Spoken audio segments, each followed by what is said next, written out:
ನಮಸ್ತೆ. ಅಧ್ಯಾಯ 1 ಶ್ಲೋಕ 30. ನಾಚ ಶಾಕೌಮ್ಯವಸ್ತಂತು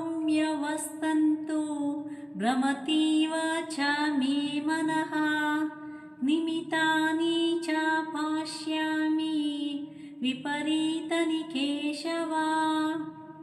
ನ ಎಂದರೆ ಇಲ್ಲ, ಛ ಎಂದರೆ ಕೂಡ, ಶಾಕ್ನೋಮಿ ಶಕ್ತನಾಗಿದ್ದೇನೆ, ಅವಸ್ಥಾತುಂ ಎಂದರೆ ನಿಲ್ಲಲು, ಭ್ರಮತಿ ಎಂದರೆ ವಿಸ್ಮತಿಯಾಗುತ್ತಿದೆ, ಮೇ ಎಂದರೆ ನನ್ನ, ಮನಃ ಮನಸ್ಸು, ಪಾಶ್ಯಾಮಿ ಎಂದರೆ ನೋಡುತ್ತಿದ್ದೇನೆ, ವಿಪರೀತನಿ ತದ್ವಿರುದ್ಧವಾದ, ಕೇಶವ ಕೇಶಿ ರಾಕ್ಷಸನನ್ನು ಕೊಂದವನೇ ಕೃಷ್ಣನೇ ಎಂಬ ಅರ್ಥವನ್ನು ನೋಡಬಹುದು. ಅನುವಾದ: ಹೇ ಕೃಷ್ಣ, ಕೇಶಿ ರಾಕ್ಷಸನ ಸಂಹಾರಕನೇ, ಇಲ್ಲಿ ನಿಲ್ಲುವುದಕ್ಕೆ ನನಗೆ ಆಗುತ್ತಿಲ್ಲ, ನನ್ನನ್ನೇ ನಾನು ಮರೆಯುತ್ತಿದ್ದೇನೆ, ನನ್ನ ಮನಸ್ಸು ಸುತ್ತುತ್ತಿದೆ, ಅಶುಭ ಸೂಚಕ ಶಕುನಗಳೇ ಕಾಣುತ್ತಿದೆ ಎಂಬ ಅನುವಾದವನ್ನು ನೋಡಬಹುದು. ಭಾವಾರ್ಥ: ತಾಳ್ಮೆಗಟ್ಟಿದ್ದರಿಂದ ಅರ್ಜುನನಿಗೆ ರಣಭೂಮಿಯಲ್ಲಿ ನಿಲ್ಲುವುದಕ್ಕೆ ಸಾಧ್ಯವಾಗಲಿಲ್ಲ. ಮನಸ್ಸಿನ ಈ ದೌರ್ಬಲ್ಯದಿಂದಾಗಿ ಅವನು ತನ್ನನ್ನೇ ಮರೆಯುತ್ತಿದ್ದ. ಲೌಕಿಕ ವಿಷಯಗಳಲ್ಲಿ ಅತಿಯಾದ ಮೋಹವು ಮನುಷ್ಯನನ್ನು ಇಂತಹ ದಿಗ್ಭ್ರಾಂತ ಸ್ಥಿತಿಗೆ ತರುತ್ತದೆ. ಭಯಂ ದ್ವಿತೀಯಾಭಿನಿವೇಶಃ ಸ್ಯಾತ್.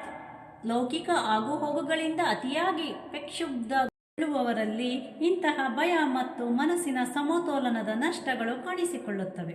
ಅರ್ಜುನನು ರಣಭೂಮಿಯಲ್ಲಿ ನೋವನ್ನುಂಟು ಮಾಡುವ ಸೋಲುಗಳೇ ಬರುವುದೆಂದು ಗಮನಿಸಿದ. ಶತ್ರುವಿನ ಮೇಲೆ ವಿಜಯವನ್ನು ಸಾಧಿಸಿದರೂ ಅವನಿಗೆ ಸಂತೋಷವಾಗುತ್ತಿರಲಿಲ್ಲ. ನಿಮಿತ್ತಾನಿ ವಿಪರೀತಾನಿ ಎನ್ನುವ ಮಾತುಗಳು ಮುಖ್ಯವಾದವು.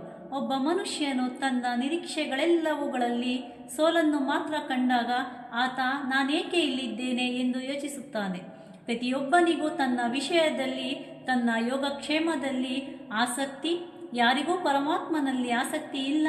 ಕೃಷ್ಣನ ಸಂಕಲ್ಪದಿಂದ ಅರ್ಜುನನು ನಿಜವಾದ ಸ್ವಹಿತದ ಅಜ್ಞಾನವನ್ನು ಪ್ರದರ್ಶಿಸುತ್ತಿದ್ದಾನೆ. ಯಾರದೇ ಹಿತವಾದರೂ ಇರುವುದು ವಿಷ್ಣುವಿನಲ್ಲಿ ಅಥವಾ ಕೃಷ್ಣನಲ್ಲಿ.